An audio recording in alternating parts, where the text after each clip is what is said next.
빈둥지 증후군이라는 그 증후군이 있습니다.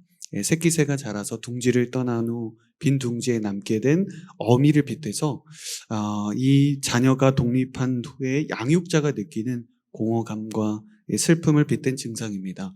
부모는 늘 함께 자녀들과 살다가 떨어지게 돼서 세상에 혼자 남았다고 여겨지는 심리적인 불안 증세라고 합니다.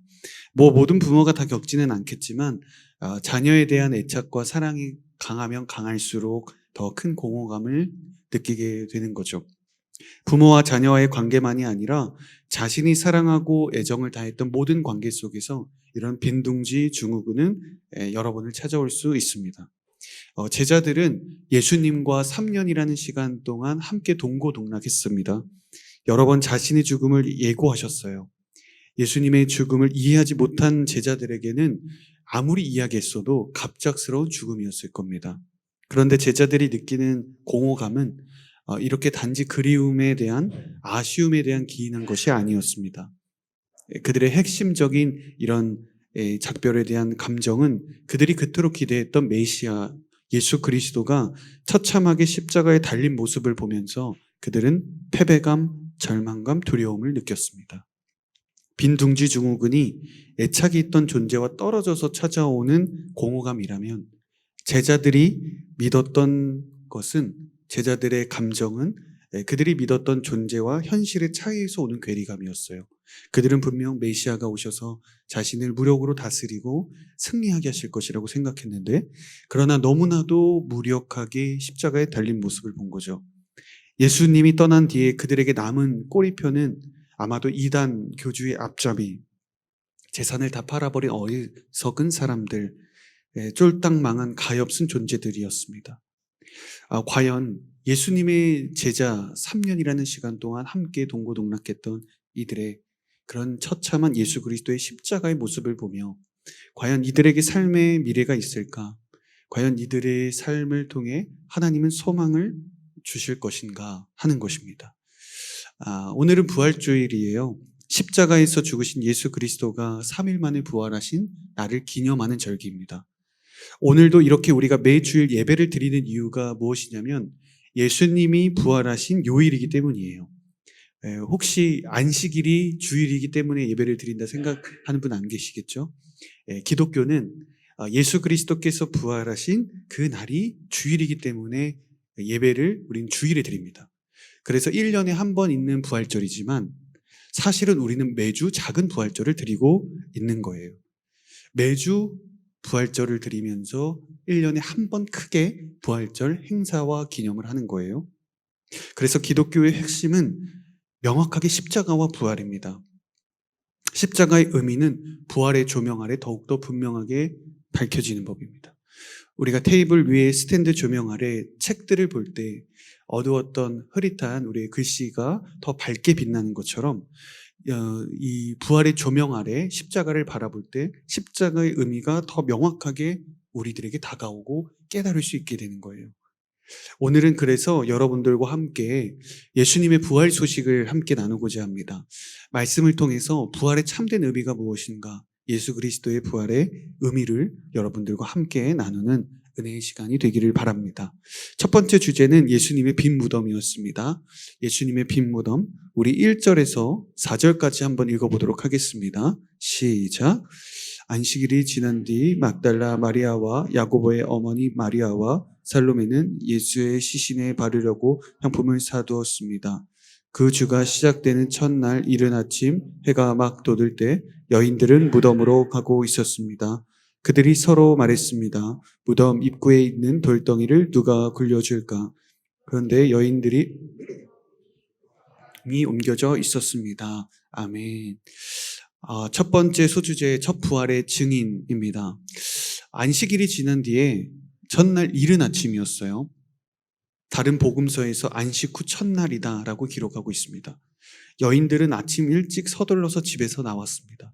왜냐하면 안식일에는 시체를 만지거나 장례와 관련된 일을 할 수 없었기 때문입니다. 아마 여인들은 밤새 뜬 눈으로 시간을 보냈을 거고 밤새 잠을 못 잔 상태로 아침 일찍 돼서 무덤에 갔을 거예요. 여기서 주목할 점은 예수님의 부활을 소개하고 있는데 그 목격자로 누구를 가리키고 있는가 하는 것입니다. 바로 막달라 마리아, 야고보의 어머니 마리아, 살로메 모두 여성들입니다. 당시 여인들은요, 증언에 대한 법적 효력이 없었다고 합니다. 사회적 지위도 당연히 낮았고 권리가 없었던 시대였어요. 만일 예수님의 부활이 정말로 그 지어낸 거짓이었다면 사복음서 모든 저자가 동일하게 부활의 첫 목격자로 여성을 지목할 일은 없을 것입니다. 아마 대제사장이나 서기관, 최고의 종교 지도자들을 통해서 아마 부활의 첫 증인으로 소개하는 것이 당시엔 훨씬 더 강력한 일이었겠죠. 그런데 놀랍게도 성경은 여인들을 첫 부활의 증인으로 지목하고 있어요. 증언의 효력도 없고 사회적 지위도 없던 여성들을 통해서 예수의 부활을 알리고 있다는 것입니다. 한편 우리가 한 번 더 생각해 볼 것은 예수님이 살아 계실 때 했던 메시지와 행동을 보면 사실 그렇게 놀랄 일도 아니에요. 예수님이 가르쳐 주신 신앙은 절대 외적인 조건이나 상황과 환경을 통해 주어지는 것이 아니었기 때문입니다. 저희는 지난 시간 역설의 신앙을 살펴보았잖아요. 가난한 백성을 통해 왕으로 선포되셨고 나귀를 통해 왕으로 입성하셨습니다. 나아가 예수님의 십자가에 못 박은 사람이 누구였냐? 최측근이었던 가룟 유다와 그리고 그를 배신했던 베드로였습니다. 그리고 십자가에 역설적으로 가장 저주받았다라고 알고 있는 십자가에 예수님이 달리셨어요. 조금이라도 신앙에 대해 안주하거나 신앙의 본질이 흔들린다면 역설로 하나님은 늘 신앙의 의미를 새롭게 가르쳐 주셨습니다. 지금도 마찬가지라는 거예요. 12제자가 부활의 첫 증인이 아니었습니다. 여인들이 부활의 첫 증인이었어요.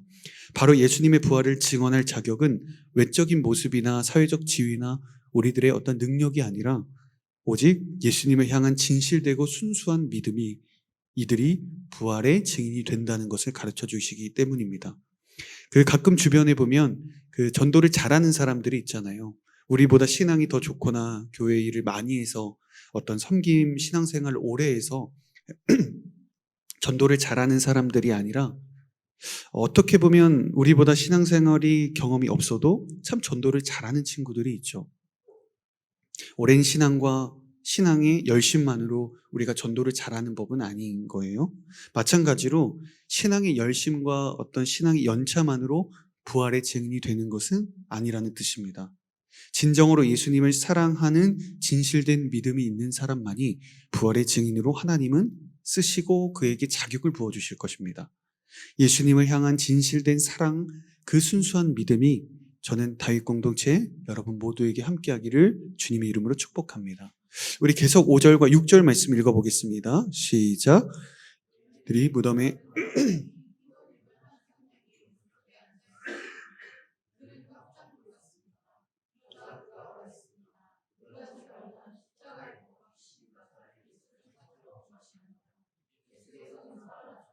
이제 여기 계시지 않는다. 여기 예수를 눕혔던 자리를 보라. 믿음의 시작 두 번째 주제입니다. 이때 여인들이 무덤에 도착하게 되는데 깜짝 놀라다라고 표현을 하고 있습니다. 본래 이 뜻은 혼비백산하다, 극심하게 놀라다라는 뜻을 가지고 있어요. 그녀들은 당연하게 무덤에 가면 예수님의 시체가 있을 거라고 생각을 했습니다. 여인들도 예수님의 부활을 믿지 못하고 있었다는 거예요. 그들이 비록 순수하고 신앙적으로 그들이 진실된 믿음을 가지고 있었지만 여전히 예수님의 부활을 믿지 못하고 있었습니다. 그녀들이 들여다본 무덤에는 예수님이 없었습니다. 빈 무덤이었어요. 흰옷 입은 한 청년 천사가 그 무덤 안에서 이야기를 합니다. 예수께서는 살아나셨다. 이제 여기 계시지 않는다. 여기 예수를 눕혔던 자리를 보라.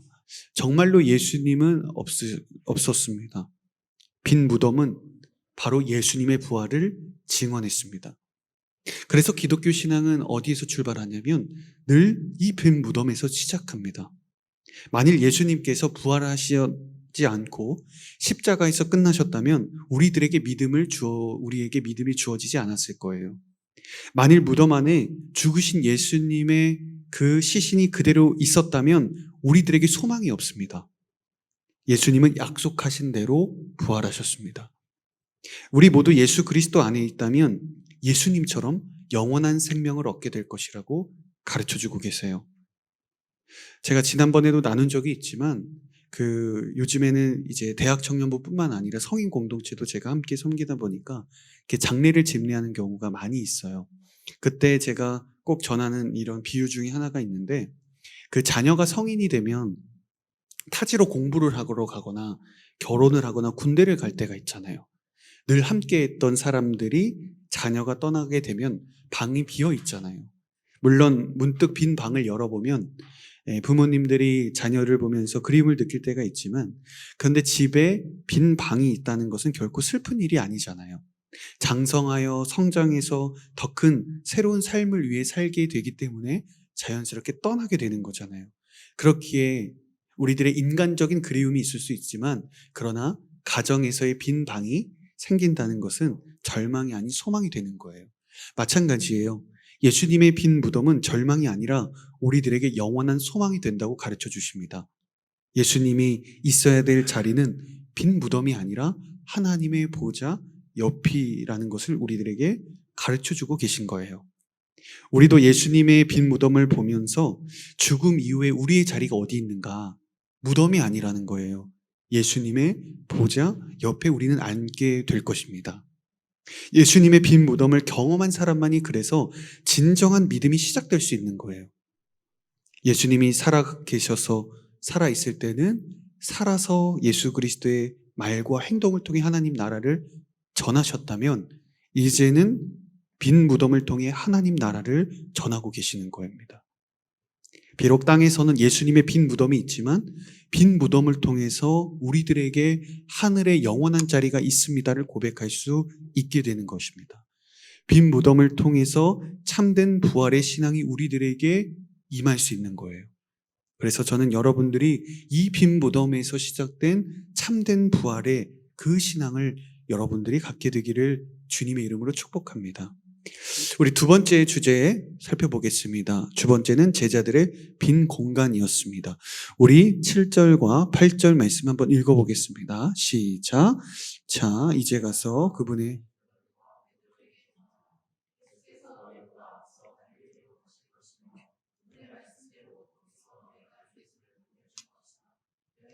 넣을 수 있고 발발 떨면서 무덤에서 도망쳐 나왔습니다. 너무나 무서워 아무에게 어떤 말도 할 수가 없었습니다.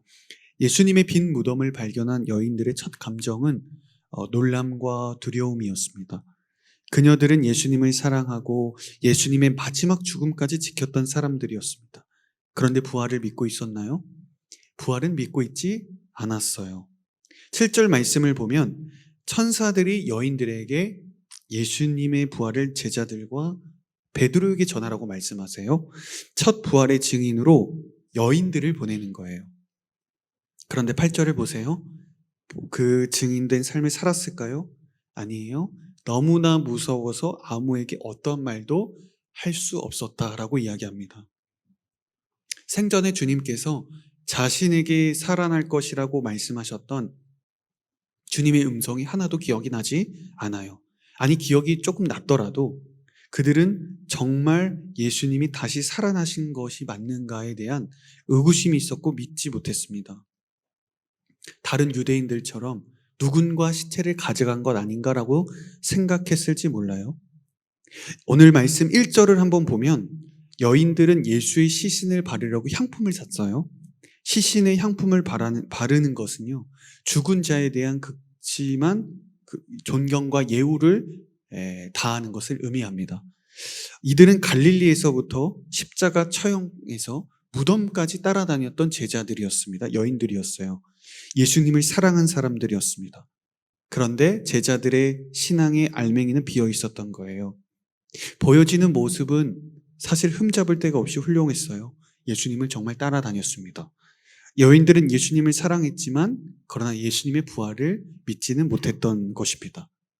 예수님을 사랑하고 존경하는 것과 그분을 믿는 것은 별개의 이름을 우리는 알게 되는 거예요.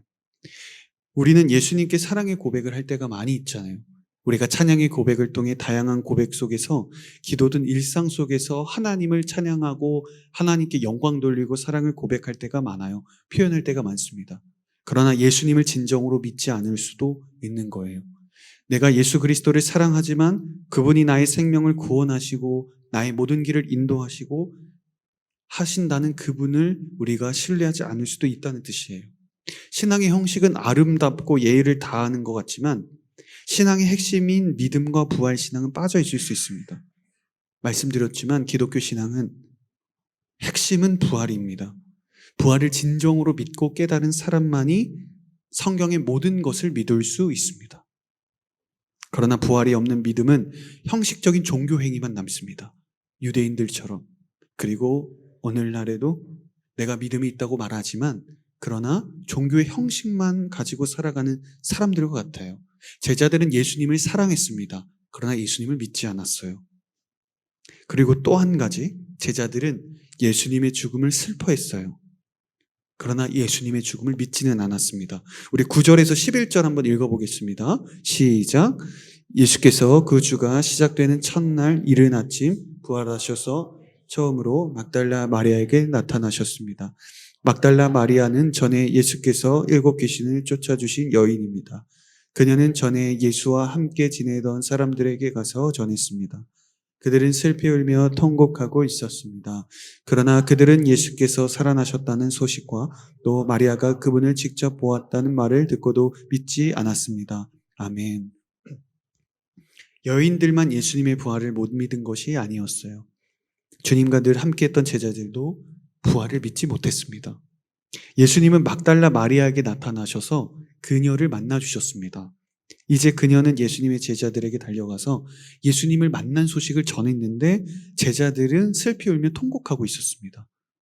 예수님의 죽음에 대한 슬픔과 애도, 자신들이 살아갈 앞으로의 삶에 대한 절망, 신앙의 회의, 유대인들이 언제든 자신을 죽이지 않을까라고 하는 이런 걱정, 이 모든 것들과 감정들이 이 제자들을 억누르고 있었다는 거예요. 제자들이 십자가를 지고 가신 예수님 앞에서 도망갔어요.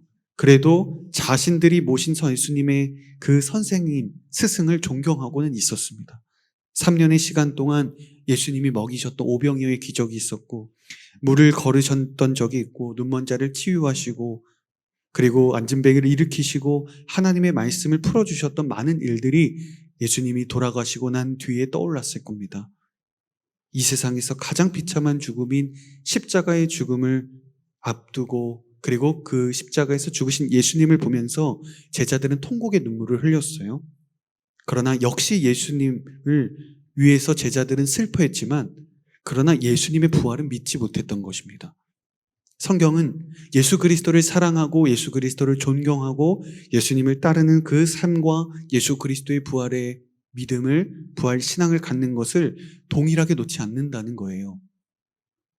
마치 고난주간에 우리가 예수님의 고난을 묵상하잖아요. 정말 열심히 고난을 묵상하며 눈물을 흘리지만 부활의 주님은 믿지 않는 것 같은 아이러니한 상황인 거죠. 제자들의 마음의 신앙의 그런 핵심은 비어 있었던 겁니다. 겉보기에는 아름다워 보이는 형식이 있었을지 모르지만 비어 있는 신앙이었다는 것을 알게 됩니다. 우리 이어서 13절 말씀 읽어볼게요. 시작. 그 외에 그들 가운데 두 제자가 시골로 내려가고 있는데 예수께서 전과는 달라진 모습으로 그들 앞에 나타나셨습니다. 이들은 다른 제자들에게 돌아가 이 사실을 알렸지만 이번에도 제자들은 믿지 않았습니다. 엠마오로 가는 두 제자도 예수님을 만났어요. 다른 제자를 또 만나신 거죠. 이 제자들에게 가서 예수님의 부활 소식을 전했습니다. 그런데도 여전히 믿지 않았다고 기록하고 있습니다. 그들은 여전히 슬픔과 두려움에 빠져 있었습니다. 아무리 예수님을 보았다, 아무리 예수님이 부활하셨다라고 증언하고 이야기해도 듣지 않는 거예요. 2000년의 역사 속에서 예수님의 부활과 십자가의 이 놀라운 이 고백을 얼마나 많은 사람들이 전하고 얼마나 많은 교회가 복음과 전도를 하고 있어요. 그래도 2000년이 지나도 믿지 않는 사람은 여전히 부활을 믿지 않고 예수 그리스도의 십자가를 믿지 않는 거예요. 참 안타까운 일이죠. 여러분들도 예수님을 사랑하고 존경하고 주님을 위해 눈물 흘릴 수 있습니다. 세상도 예수님의 그 모습을 보면서 감정적으로 안타까움이 있을 수 있어요. 그러나 부활의 주님을 믿는 것은 별개의 일입니다. 예수님이 누구이신지는 알아도 예수님의 부활을 믿지 않을 수 있어요. 부활의 주님을 믿을 때 우리는 비로소 성경 66권을 믿을 수 있습니다. 부활을 믿으면 못 믿을 것이 없어요. 나의 죽음이 끝이 아닌 새 생명으로 시작되는 것을 우리는 부활을 통해 우리는 믿게 되는 것입니다. 비록 제자들이 신앙의 형식은 갖췄지 모르지만 그 내용은 비어 있었습니다. 저는 여러분들의 삶의 신앙에 많은 것들이 있겠지만 그러나 예수님의 부활 신앙이 여러분들에게 온전하게 고백되는 은혜가 있기를 주님의 이름으로 축복합니다. 우리 마지막 세 번째 예수님의 빈자리를 살펴보겠습니다. 예수님의 빈자리입니다. 우리 14절에서 15절 함께 읽습니다. 시작. 나중에 그들이 믿지 못하는 것과 마음이 굳은 것을 보셨습니다. 예수께서 다시 살아나신 후 자신을 보았다는 사람들의 말을 제자들이 믿지 못했기 때문입니다. 예수께서 제자들에게 말씀하셨습니다. 너희는 온 세상에 나가서 모든 사람들에게 복음을 전파하라. 아멘. 예수님의 방문입니다. 세 번이나 제자들은 예수님의 소식을 듣고 믿지 못했습니다. 첫 번째 여인이 믿지 못했죠. 두 번째 여인이 가서 전한 소식 듣지 못했죠. 엠마오의 두 제자가 가서 이야기한 거 묻지 못했습니다. 그들은 지금 절망과 두려움에 빠져 있었습니다. 두려움이 너무 크고 내 안에 너무나도 절망이 크면 예수님의 부활 소식을 믿지 못하게 되는 것입니다. 그런데 너무도 놀라운 은혜는 예수님께서 이렇게 걱정과 염려와 두려움에 빠져 있었던 제자들을 하나님께서 끊임없이 제자들을 향해 찾아오셨다는 사실이에요. 9절의 말씀을 보면 우리가 읽었던 부활하셔서 맨 처음으로 막달라 마리아에게 나타나셨다라고 기록하고 있습니다. 12절을 한번 보세요. 예수님께서 엠마오로 가는 두 제자 앞에 또 나타나셨다 기록합니다. 14절에서 보세요. 예수께서 11 제자들에게 나타나셨다 또 이야기합니다. 제자들이 느끼는 이 당시의 극심한 두려움은 요한복음 20장에 기록되고 있는데 우리 요한복음 20장 19절 한번 함께 읽어보겠습니다. 시작. 그날 곧 그 주간의 첫날 저녁에 제자들은 유대 사람들을 두려워해 멀들을 걸어 잠그고 모여 있었습니다. 그때 예수께서 오셔서 그들을 가운데 서서 말씀하셨습니다. 너희에게 평강이 있을지어다. 제자들은 문을 걸어 잠기고 닫힌 문 뒤에 서서 절망 가운데 빠져 있었습니다. 이 문은 그들의 어떤 보여지는 진짜 문이기도 했지만 마음에 닫힌 문이기도 했었을 거예요. 이렇게 예수님은 3번이나 부활을 믿지 못한 제자들을 끊임없이 찾아오셨습니다. 그리고 자신의 부활을 직접 전하고 자신의 모습을 직접 보여주셨습니다. 예수님의 마음이 제자들의 마음 속에 예수님의 마음으로 채워진 것입니다. 제자들의 마음속에 빈 공간을 주님의 사랑으로 채워주셨어요. 예수님이 지난번에 우리가 말씀으로 나누었던 것처럼 우리가 연약할 때 그리고 우리가 죄인 되었을 때 그리고 우리가 원수 되었을 때 예수님은 십자가에 달려 죽으셨습니다. 우리가 예수님의 십자가의 죽음을 원해서 그리고 예수님께서 우리를 죄사함을 요청해서 예수님이 우리를 위해 죽으신 것이 아니라고 말씀드렸어요. 우리가 예수를 십자가에 못 박았다고 이야기했습니다. 그럼에도 예수님은 묵묵하게 십자가에서 죽으셨고 우리들을 위해 죄를 용서하셨습니다. 지금도 마찬가지예요. 예수님이 부활하신 후에도 적어도 예수님이 십자가에 못 박은 사람들이었다면 3년이나 동행했던 사람들이었다면 예수님의 부활 가운데 예수님의 부활을 믿었어야만 하는 거죠. 그런데도 부활도 믿지 못했어요. 부활의 소식, 부활에 대한 예수 그리스도의 이야기 어떤 것도 들리지 않았습니다. 부활 이후에도 여전히 제자들은 예수님에 대한 믿음이 없었어요. 그런 제자들에게 여전히 3번 찾아오셨습니다. 다시 살아난 기쁜 소식을 본인이 나타나심으로 직접 전하셨어요. 주님은 우리가 실패에 절망하지 않고 하나님을 포기하지 않고 넘어진 자리에서 일어나기를 간절히 원하시는 분이기 때문입니다. 이것을 보면 믿음은 오직 예수님으로부터만 나오는 거예요. 주님의 강권적인 사랑과 은혜가 오늘 우리들의 믿음을 갖게 한 것입니다.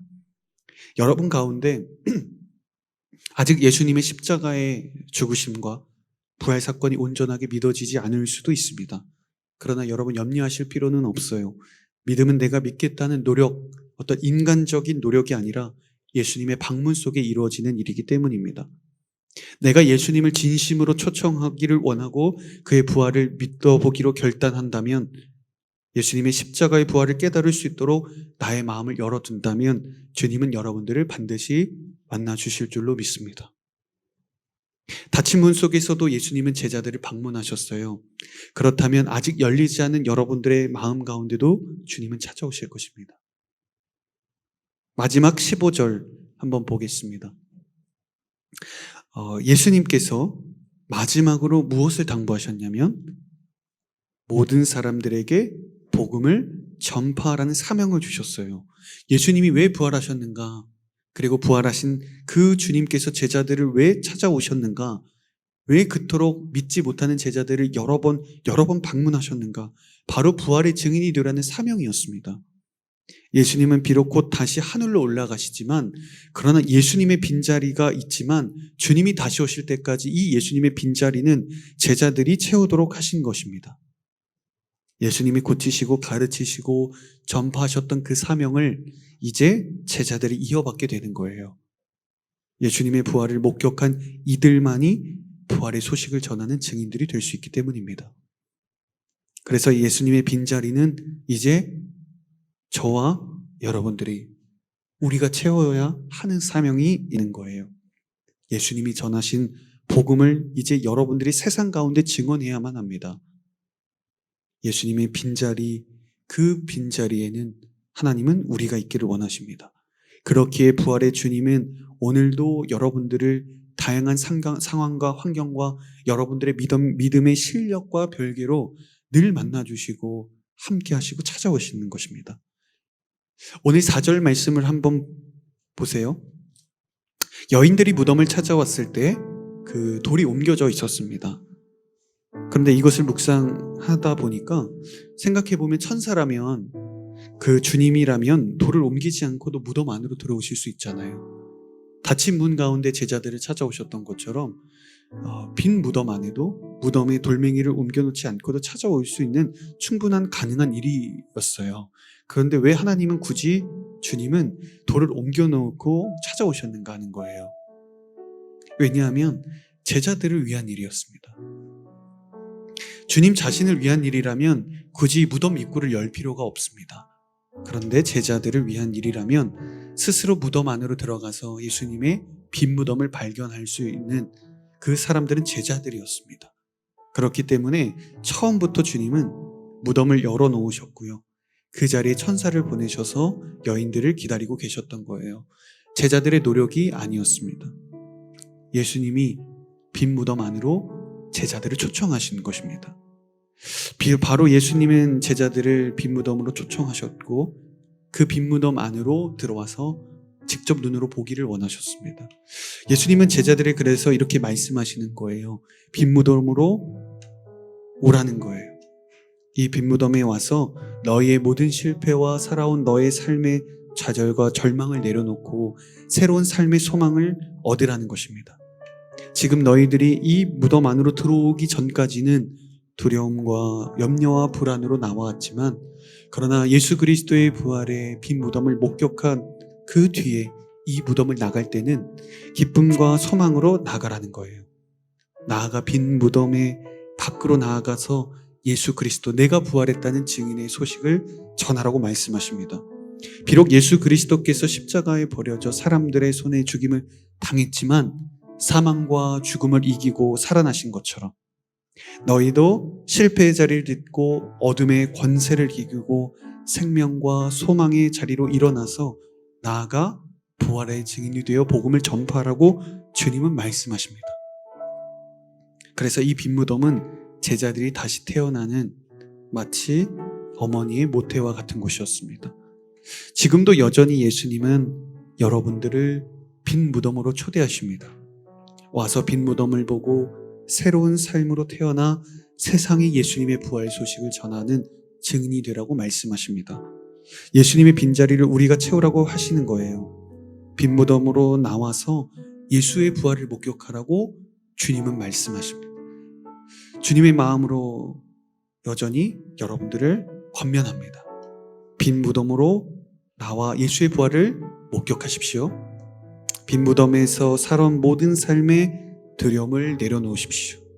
여러분들이 빈 무덤에 들어오기 전까지 여러분들의 삶이 어떠하든, 여러분들의 염려와 절망이 어떠하든 이 무덤 안으로 들어와서 예수 그리스도 그 빈 무덤 앞에서 여러분들의 모든 것을 내려놓기를 소망합니다.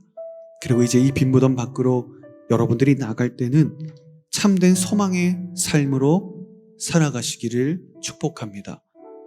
빈 무덤에서 시작된 소망, 예수 그리스도의 부활을 목격한 이 은혜, 바로 이 빈 무덤에서 시작된 소망의 은혜가 여러분 한 사람 한 사람의 삶 가운데 찾아오기를 주님의 이름으로 축복합니다.